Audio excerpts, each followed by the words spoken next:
Good morning बच्चों। कक्षा 4 विषय गणित में अध्याय 4 संख्याओं में जोड़ घटाव। तो इसमें अपने प्रश्नावली 4 के प्रश्न हल कर रहे हैं। तो इससे पहले की वीडियो में अपने 10 तक प्रश्न हल कर चुके हैं।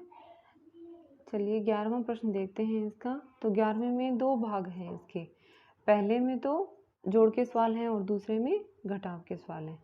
तो 11वें का जो पहला भाग है इसमें देखिए देवनागरी के अंकों में योग कीजिए। तो नीचे आपको जो सवाल दिखाई दे रहे हैं 6 सवाल हैं देखिए, और इनमें जो आपको ये गिनती दिखाई दे रही है तो ये अंक हैं, इनको अपने क्या कहते हैं, देवनागरी लिपि के अंक या भारतीय अंक या हिंदी अंकों के नाम से जानते हैं इनको। तो अपनी प्रश्नावली 3 में भी इस तरह के प्रश्न हल किए थे।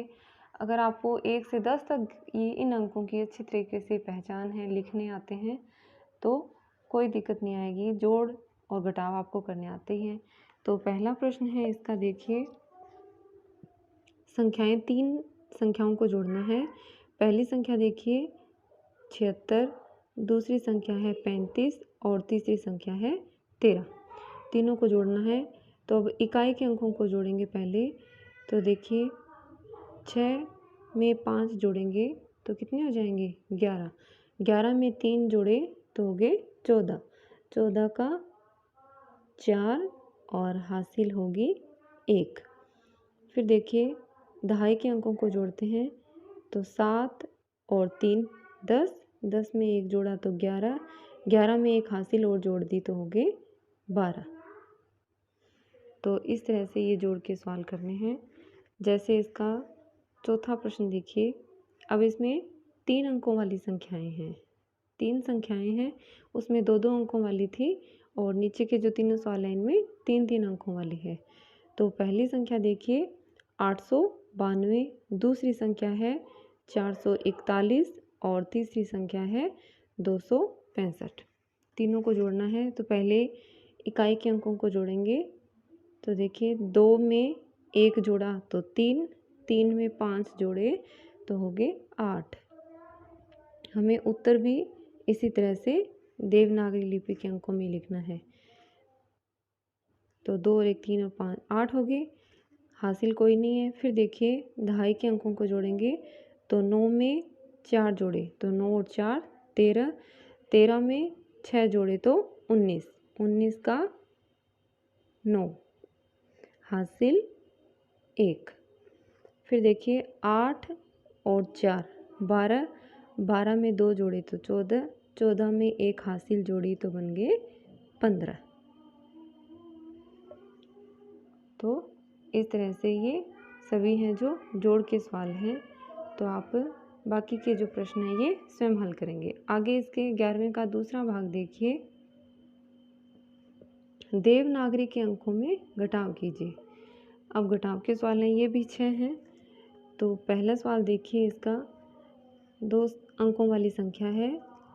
पहली संख्या देखिए 67 और दूसरी है 43।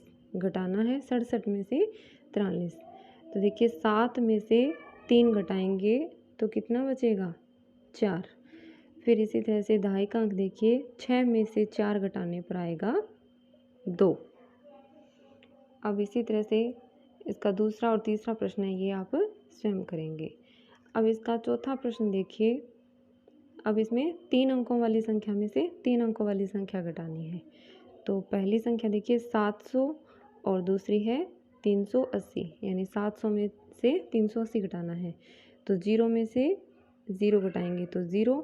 अब देखिए 0 में से 8 नहीं घटाया जा सकता तो यहाँ से हासिल लेंगे तो यहाँ पे बन जाएगा 10। 10 में से 8 घटाएंगे तो बचेगा 2। 7 में से 1 हासिल उसको दे दी तो यहाँ पर बचेगा 6 और 6 में से 3 घटाएंगे तो 3। इसी तरह से 5वां और छठा प्रश्न है, ये आप स्वयं हल करेंगे। आगे देखिए इसका 12वां प्रश्न देखिए कि वीनू ने, अब इस अंक को देखिए, जैसे ये जो अंक है ये भी क्या है 1 है। आपकी बुक में जो भारतीय अंक हैं उनमें अपने इसको इस तरह से दिखाया हुआ है।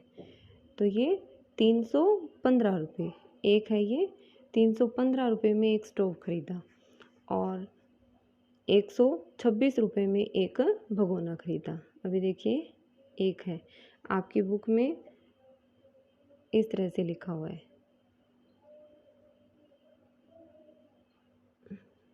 126 रुपये में एक भगोना खरीदा। बताइए उसने कुल कितने रुपए खर्च किए। तो वीनू ने दो चीज़ खरीदी है, एक स्टोव और एक भगोना, दोनों के रुपए अपने को दे दिए और पूछा है कि कुल कितने रुपए खर्च किए। तो इसके लिए क्या करेंगे, जोड़ करेंगे। तो उत्तर लिखेंगे तो पहले की तरह ही क्या करना है, हमें प्रश्न में जो दिया हुआ है पहले वो लिख लेंगे। जैसे पहली लाइन में लिखेंगे कि वीनू ने एक स्टोव खरीदा बराबर 315 रुपये में। फिर दूसरी लाइन में लिखेंगे कि वीनू ने एक भगोना खरीदा बराबर 126 रुपये में।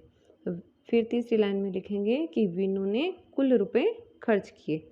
तो दोनों का क्या कर देंगे, जोड़ कर देंगे 315 रुपये। तो एक को मैं इसी तरह से लिख रही हूँ 315 रुपये, और दूसरी चीज़ जो खरीदी है भगोना वो है 126 रुपये। तो दोनों को जोड़ देंगे। तो देखिए 5 और 6 11 का, एक हासिल एक, फिर 2 और 1 3 और एक हासिल हो गए 4।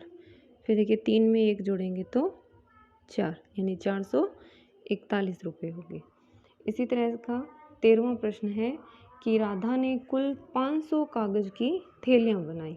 दीपू ने उसमें से 269 थैलियाँ किराना व्यापारी को दे दी।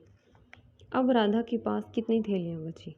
देखिए ये जो अंक है ये है 9, और बुक में इसको इस तरह से लिखा हुआ है, तो ये 9 है। यानी कुल 500 कागज़ की थैलियाँ बनाई थी और दीपू ने उसमें से 269 थैलियाँ किराना व्यापारी को दे दी। अब राधा के पास कितनी थैलियाँ बची। तो इसमें क्या करना है, अपने को घटाव करना है कि 500 थैलियाँ थी और उसमें से 269 थैलियाँ किराना व्यापारी को दे दी। तो आप पहली लाइन में लिखेंगे कि राधा ने कागज़ की कुल थैलियाँ बनाई बराबर 500। फिर दूसरी लाइन में लिखेंगे कि उसमें से दीपू ने किराना व्यापारी को थैलियाँ दी बराबर 269। फिर तीसरी लाइन में लिखेंगे कि अब राधा के पास थैलियाँ बची। देखिए कितनी नहीं लिखना, ऐसे नहीं लिखना कि अब राधा के पास कितनी थैलियाँ बची। उत्तर में किस तरह से लिखेंगे कि अब राधा के पास थैलियाँ बची बराबर, फिर 500 में से ये 269 है इसको घटा देंगे, उत्तर आ जाएगा। तो आप इस वीडियो को ध्यान से देखेंगे और ये प्रश्न हल करेंगे। धन्यवाद।